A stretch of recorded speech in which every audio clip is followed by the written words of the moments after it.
What's something everyone should experience at least once in their life? Also make sure to like and subscribe if you enjoy. Contentment and security. Not necessarily full happiness, but satisfaction in your own life, and safety within it. Something that a great many of us don't actually have.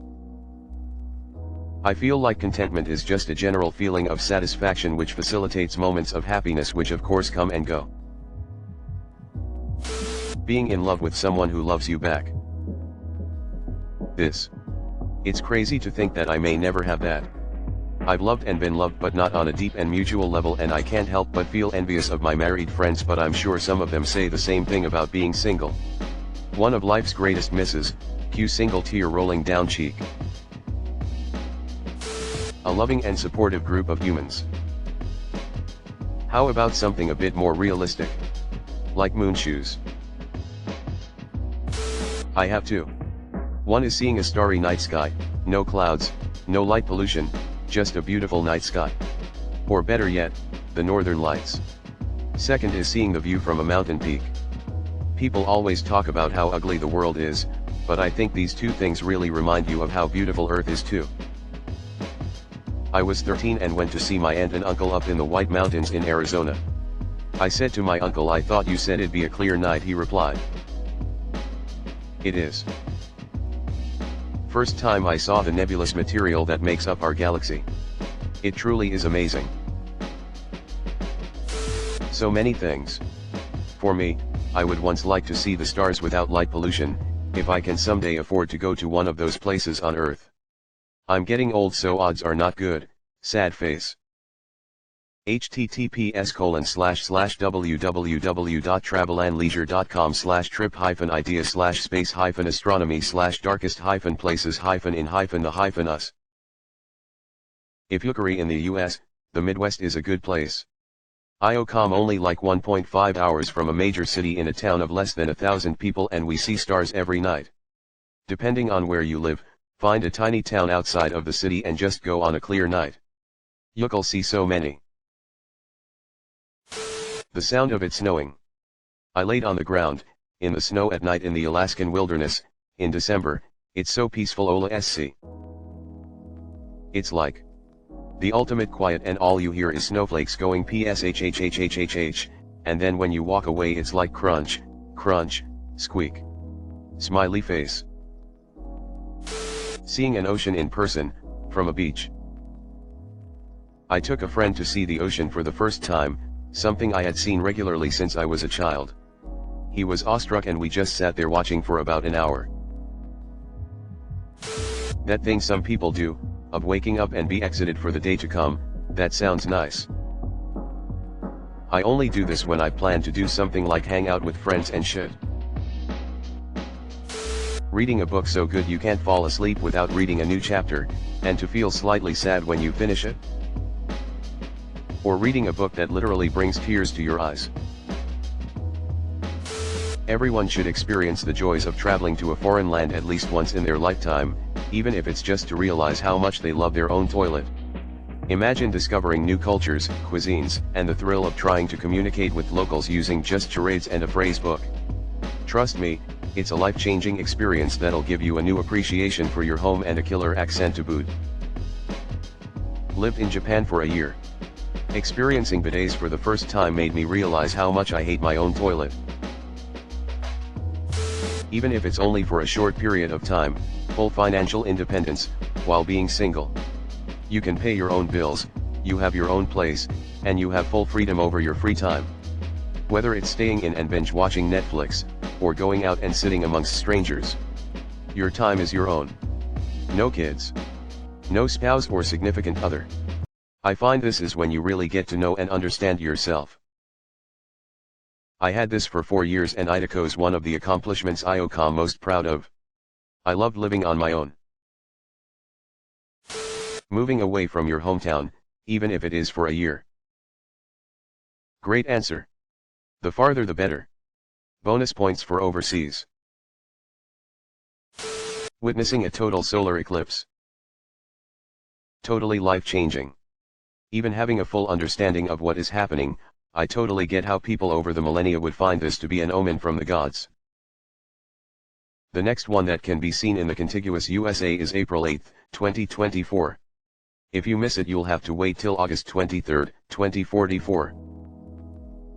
https://solarsystem.nasa.gov/eclipses/2024/APR-8-total/overview. Overcoming a strong fear. Standing up for yourself. Gratitude for being alive. And I don't mean it like after a near-death experience. I'm talking about the epiphany you get doing the simplest task or after a bad day. The sudden realization of being alive and be able to feel however you're feeling at the moment is something everyone should experience and be grateful of. Last year I was diagnosed with kidney cancer. In the days and weeks leading up to my kidney removal, I would get up early and just sit outside on our porch swing and watch the sun rise. So many mornings I just sat in silence and realized how much I would miss the sounds of morning birds, the breeze, the sun touching the tops of the trees, and the rest of life waking up. I realized how much I would miss living. I couldn't imagine not experiencing life and everything it brings you in every moment if you only take a moment to appreciate it. I know this isn't quite the reason you meant, but it was the first time in a long time I really felt connected to everything, and it has made me more thankful for those little quiet moments. A good night's sleep. On road trips through the Midwest, I play a game called Transition. Idacos, where we try to find a cow octane transition aka, which means the cow is either getting up or sitting down. Think about it. You always see cows sitting or standing. Have you ever seen a cow get up or sit down? Now go and have octfanakal with that, Reddit. We play Hey Cow. Whenever you pass a flock of cows, you stick your head out the window and yell Hey Cow. Whoever gets the most cows to look up at you, wins. Getting to baggage claim and having your bag come out first. The small but mighty micro victory. Not the same, but similar. I showed up to jury duty and there were easily 200 people reporting for duty with me. They gave us numbers and told us to bust out our books or whatever to kill time while we waited the hours/days for our number to be called. I was the first person called, smiley face. The case got thrown out too, and I was out of there by noon with the rest of that day and the 2 following days paid to be off work. Petting a cat. Northern Lights. I went to Yellowknife to see it. It was absolutely stunning. Scuba diving. Another culture. And I don't mean as a tourist where you have all the comforts of home. To fully absorb and immerse yourself in the lives of that culture. To eat their foods, drink their drinks, and do as they do. That is why there are foreign exchange student programs. We have hosted 9 students over the years, each for a full school year. Being well and absolutely disconnected. No phones, no GPS. I last had that experience in the early 90s. Being somewhere with someone you trust and the two of you are the only people who know where you are and what you are doing. The energy of a concert. Tens of thousands of people excited, vibing in unison and just so happy to be alive. I've been to a couple of concerts just to experience that vibe. Go camping. Spend some time in the wilderness with no electronics, no demands and, hopefully, no stress. Just detach from the modern world for a short while and enjoy the return to nature. I have a weird one. When someone is in hospice and needs 24-hour care, if possible, take them into your home, learn all you can about what to do so you don't need hospice coming out whenever something comes up. We did this for my mother as she died of pancreatic cancer back in 2010, and my kids, 6 and 9 at the time, got to see and experience a loved one's death. They saw it wasn't scary or anything to be afraid of. They learned the true meaning of compassion, love, humility, and respect. I consider it an honor and a privilege to have taken care of my mom while she was on her deathbed. Not weird. Compassionate. Heartbreak. It sucks and is one of the absolute worst feelings you can imagine, but it helps if you experience that younger in life rather than at say 60, because it helps you grow as a person. I actually posted this yesterday somewhere in response to a slightly different thread, but anyway, it depends on the type of heartbreak. In my experience, heartbreak from a lover is an awful experience of loss, defeat, and deflation, but it's one that indeed can lead to personal growth, and is something you do actually recover from quite quickly. Heartbreak from a parent who you unconditionally love and respect, however, is a lifelong scar that never heals, and I don't think anyone needs to experience that. Having real friends. A good night of sleep. The absence of financial stress. The impact it has on every part of your well-being is astonishing. Mutual climax. Working a minimum or entry-level job as a first job, especially when young. It really makes you appreciate money and interactions with people because it sucked and you got so little of anything, even less some respect. Hell, you even get to treat the people that work those jobs nicer because you were them once. Going on a forest and smelling rain.